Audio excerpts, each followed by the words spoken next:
ગમે ત્યારે અચાનક મહેમાન આવે ને ત્યારે ફટાફટ બની જાય એવા પોટેટો ગાર્લિક બાઇટ્સ બનાવવા માટે 1 કપ ઝીણો રવો, પછી એક પેનમાં થોડું તેલ, આખું જીરું, લીલા મરચાંના ટુકડા અને 1 કપ જેટલું પાણી નાખીને ચીલી ફ્લેક્સ, મરી પાવડર, લસણનો પાવડર, મીઠું અને રવો નાખી સારી રીતે મિક્સ કરી લેવું. પછી મિશ્રણને કઠણ જ રાખવું અને ઢાંકીને રહેવા દેવું.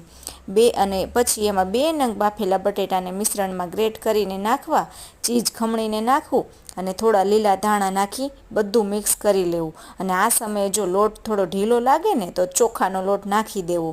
પછી થોડો થોડો લોટ હાથમાં લઈ લાંબા રોલ બનાવી એક સરખા શેપમાં કટ કરી લેવા અને એકબીજા સાથે ચીપકે નહીં એટલે થોડો કોર્નફ્લોર નાખી દેવો અને પછી ગરમ તેલમાં તળી લેવા. અને જો તમે આ સમયે ઈચ્છો તો ફ્રીઝરમાં રાખી શકો છો 2 મહિના માટે સ્ટોર કરીને, અને જ્યારે ખાવાનું મન થાય ત્યારે ફ્રીઝરમાંથી કાઢીને તળીને ખાઈ લેવા. સબસ્ક્રાઈબ કરી દેજો.